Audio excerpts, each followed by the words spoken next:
So ಇದಾಗಿ ನಾವು ಕಳ್ಕೊಂಡಿದ್ದೇವೆ. So ಇವತ್ತು ನಾಳೆ ಅವರ ಧಾರ್ಮಿಕವಾಗಿ ಅಂತ್ಯಕ್ರಿಯೆ ಇಟ್ಕೊಂಡಿದೆ. ಇಲ್ಲಿ ಮುಗಿಸ್ಕೊಂಡು ಸೀದಾ ನಾನು ಹಿರಿಯೂರಿಗೆ ಹೋಗ್ತಾ ಇದ್ದೀವಿ. ನಾನು ಕೆಲವು ಮಂತ್ರಿಗಳೆಲ್ಲ ಹಿರಿಯೂರಿಗೆ ಹೋಗ್ತಾ ಇದ್ದೀನಿ. ಸೊ ಅವರ ಆತ್ಮಕ್ಕೆ ಶಾಂತಿ ಸಿಗಲಿ.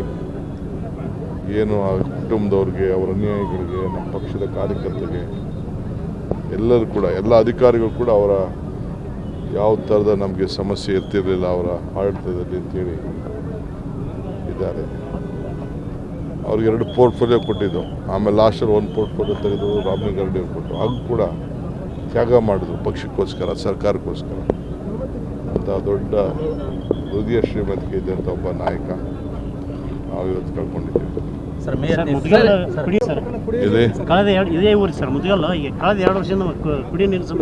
ನನಗೆ ಈಗ ನೀವು ತರ್ತಾ ಇದ್ದೀರಿ. ನನಗೆ ಗೊತ್ತಿಲ್ಲ, ಈಗ ತಿಳಿಸ್ತಾ ಇದ್ದೀರಿ. ನನಗೆ ಗೊತ್ತಿಲ್ಲ, ನನಗೆ ಗೊತ್ತಿಲ್ಲ. ನಾನೇನಾದ್ರು ನನ್ನ ಇಲಾಖೆಯಿಂದ ನೀರು ಕೊಡಿಸೋಂಥ ವ್ಯವಸ್ಥೆ ಇತ್ತು ಅಂದರೆ ಕುಡಿಯೋ ನೀರಿಗೆ ನಮಗೆ ಆದ್ಯತೆ ಕೊಡುವಂಥ ವ್ಯವಸ್ಥೆ ಇದೆ. ಜಿಲ್ಲಾ ಮಿನಿಸ್ಟರ್ ಮಾತಾಡ್ತೀನಿ, ಆಫೀಸರ್ಸ್ ಮಾತಾಡ್ತೀನಿ, ಮಾತಾಡ್ಬಿಟ್ಟು ಅದಕ್ಕೇನು ಪರಿಹಾರ ಹುಡುಕಬೇಕು ಮುಂದೆ. ಸರ್, ಇವತ್ತು ನರೇಂದ್ರ ಮೋದಿ ಅವರು ಬೆಂಗಳೂರಿಗೆ ಬಂದಿದ್ದಾರೆ. ಕರ್ನಾಟಕದಲ್ಲಿ ಸಿಎಂ ಕುರ್ಚಿ ಅಲ್ಲಾಡ್ತಿದೆ, ಇರುತ್ತೋ ಇಲ್ಲೋ ಗೊತ್ತಿಲ್ಲ. ಕೇರಳದಲ್ಲೂ ಹಾಗೆ ಆಯಿತು, ಪಂಜಾಬ್ದಲ್ಲೂ ಹಾಗೆ ಆಗುತ್ತಾ ಇದೆ ಅಂತ ಹೇಳ್ತಾರೆ. ಹೌದು ಸರ್, ಏನು ನಡೀತಾ ಇದೆ? ಪಾಪ ಅವರು ಪ್ರೈಮ್ ಮಿನಿಸ್ಟರ್ ಇದ್ದಾರಲ್ಲ, ಅವ್ರಿಗೆ ಏನೇನು ಕಣ್ಣು ಕಾಣ್ತಾ ಇದೆಯೋ ನಮ್ಗೆ ಗೊತ್ತಿಲ್ಲ.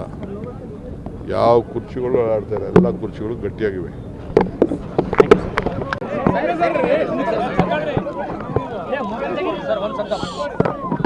ನಮ್ಮ ಆತ್ಮೀಯರಾದಂಥ ಸುಧಾಕರ್ ಅವರು ಕಳೆದ 1 ತಿಂಗಳ ಮೇಲೆ ಹಾಸ್ಪಿಟ್ಲಿಗೆ ಕಾಲು ಮಂಡಿ ಆಪರೇಷನ್ಗೋಸ್ಕರ ಹೋದರು.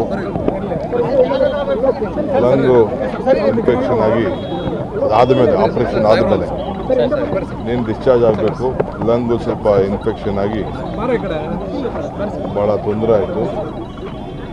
ನಮ್ಮೆಲ್ಲ ಥರದ ಪ್ರಯತ್ನ ಕೂಡ ನಾವೆಲ್ಲ ಮಾಡಿದೋ.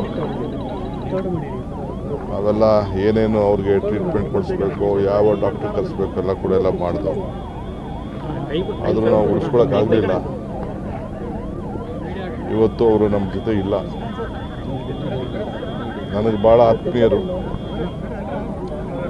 ಸಹಕಾರ ಕ್ಷೇತ್ರದಲ್ಲಿ DCC ಬ್ಯಾಂಕ್ ಅಧ್ಯಕ್ಷರಾಗಿ ಭಾಳ ವರ್ಷಗಳ ಕಾಲ, ಅಪೆಕ್ಸ್ ಬ್ಯಾಂಕ್ನಲ್ಲಿ ಡೈರೆಕ್ಟರ್ ಆಗಿ, ಮತ್ತು ಜಿಲ್ಲೆ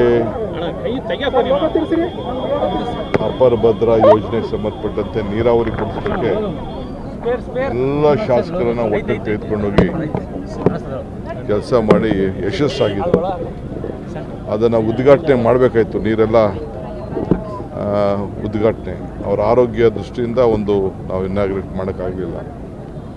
ಸೊ ಯಾವಾಗ ನಮ್ಮನ್ನು ಬರಲಿ, ಮುಖ್ಯಮಂತ್ರಿನ ಭೇಟಿ ಮಾಡಲಿ, ಯಾವ ಚಿತ್ರದಲ್ಲಿ ಕೂಡ ಆ ಜಿಲ್ಲೆಯ ಜನತೆ ಬಗ್ಗೆ, ಬಡವರು, ಅದು ಜೈನ್ ಸಮುದಾಯ, ಸಣ್ಣ ಸಮುದಾಯ, ಆದರೂ ಒಂದು ದೊಡ್ಡ ಆತ್ಮೀಯತೆಯಿಂದ ಎಲ್ಲ ವರ್ಗದವ್ರನ್ನೂ ಕೂಡ ಒಟ್ಟಿಗೆ ತೆಗೆದುಕೊಳ್ಳುವಂಥ ಕೆಲಸ ಮಾಡ್ತಾಯಿದ್ರು. ನಮ್ಮ ಪಕ್ಷಕ್ಕೆ, ನಮ್ಮ ಸರ್ಕಾರಕ್ಕೆ, ಆ ಜಿಲ್ಲೆಗೆ ಮತ್ತು ನನಗೆ ವೈಯಕ್ತಿಕವಾಗಿ ಭಾಳ ದೊಡ್ಡ ಆಘಾತ ಉಂಟಾಗಿದೆ. ಸರ್, ಈಗ ಪಂಚರಾಜ್ಯಗಳ ಚುನಾವಣೆ ನಿರ್ಭೀತ, ನಿಷ್ಪಕ್ಷಪಾತ, ವಿಶ್ವಾಸಾರ್ಹ ಸುದ್ದಿಗಳಿಗೆ ಮತ್ತೊಂದು ಹೆಸರಾಗಿರುವ ನ್ಯೂಸ್ 18 ಕನ್ನಡ ಈಗ ಆಪ್ನಲ್ಲೂ ಲಭ್ಯವಿದೆ. ದಯವಿಟ್ಟು ಇಲ್ಲಿರುವ QR ಕೋಡ್ ಸ್ಕ್ಯಾನ್ ಮಾಡಿಕೊಂಡು ಆಪ್ ಡೌನ್ಲೋಡ್ ಮಾಡೋದಕ್ಕೆ ಮರಿಬೇಡಿ. ನಿಮ್ಮ ಬೆಂಬಲ ಹೀಗೆ ಸದಾ ನಮ್ಮೊಂದಿಗಿರಲಿ. ಧನ್ಯವಾದ.